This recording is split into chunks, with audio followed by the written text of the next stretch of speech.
I'm Alex Brown, and I'd like to introduce you to the Unshored Construction Span design tool. This tool allows you to calculate maximum allowable unshored spans for any metal deck supporting concrete.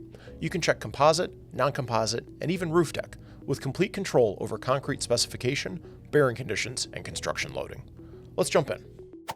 First thing to point out here are the tabs across the top. We're going to start in this summary tab, but in a few minutes we will get to the Unshored Calc and Unshored Cantilever tabs as well and just kind of talk through those quickly. But going down, we're going to design per imperial, per ASD, and then deck option here, this is kind of the power of this tool, is that it allows you to toggle between composite, non-composite, and roof deck. If I was interested in a composite deck slab, rather than using this tool, it might actually make more sense to jump over to the composite deck slab superimposed load tool, which has all of these same unshored span calculations built into that. But this tool is going to be great for non-composite decks and roof decks. So looking through the different deck types available here, for the nomenclature, C stands for conform, so a non-composite deck. It's not providing any reinforcement or strength to the final slab. And then the first number here is going to be the vertical depth of the deck, so 0.6, about 9/16 inches, 1 inch, 1.3, 1.5, 2, and 3 inch deck. And the numbers at the back end here are the width of an individual sheet of deck, and these numbers do matter as far as the resulting calculations for maximum unshored span. So it's really important to know that what you have in your area is what Vulcraft can supply. There are some geographical variations. And if it's something that you're unsure about or you want to make sure that you're speccing the right thing on your project, I'd recommend hitting this Contact Us button up here to find your local Vulcraft office and talk to one of our experts.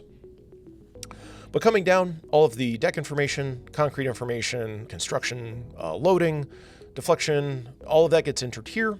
And then it's summarized in this nice visual, just kind of giving it a graphic so you can quickly see what the loading and the bearing conditions are. And then based on all of those inputs, that calculates all of these unshored spans for the different deck gauges and the different span conditions. And then at the very bottom here are the steel deck properties themselves. So all of this information does get printed. If you hit this print button here, it'll generate a very nice PDF for you that kind of replaces what you might find in one of our traditional deck catalogs because it's fine-tuned to your specific scenario. So going into an example here, we can leave 1.5 C36 deck. That's all good. 4-inch slab sounds good. But let's go ahead just to mix it up, and we'll figure this as lightweight concrete, so 110 PCF instead of the 145. So with that, everything updates pretty instantaneously. And if we just point out here 22 gauge in a 2-span condition, that deck slab is going to be good up to 7 foot 9 inches between supports without needing shoring.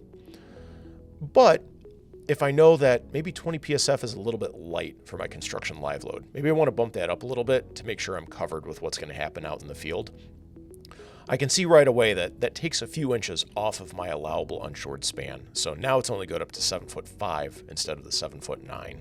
Then maybe in a different part of the building, we have support spaced at 10 foot on center. So we need to hit that. That's going to be an 18 gauge deck in a 3-span condition. That's good up to 10 foot 2. But maybe 3/4 of an inch deflection, that's just too much. I want to make sure that's a little tighter, so I'm going to put 1/2 inch. And then that's just enough of a difference. We lose a few inches there to where 18 gauge no longer hits 10 foot unshored span. So in this case, it may be a question of economy. Do I need a different slab, a different deck type, maybe a thicker gauge, or would it be worthwhile to just shore it out in the field? So these are the kind of decisions that you can make on the front end of a design process and really make sure that everything is vetted out and designed properly beforehand. Clicking through these other two tabs here, Unshored Calc and Unshored Cantilever. The Unshored Calc tab is going to give all of the background calculations based on those inputs from the summary tab. So I can select which deck gauge I want a detailed look at.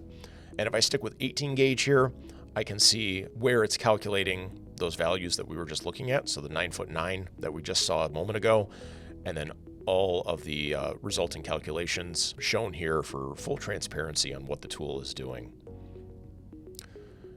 And then the Unshored Cantilever tab is going to be good for a scenario where I have that deck slab. We'll flip that to 18 again. And we want to know what the maximum allowable cantilever is over a support, maybe into the some sort of an opening in the interior of the building or around the perimeter of the building.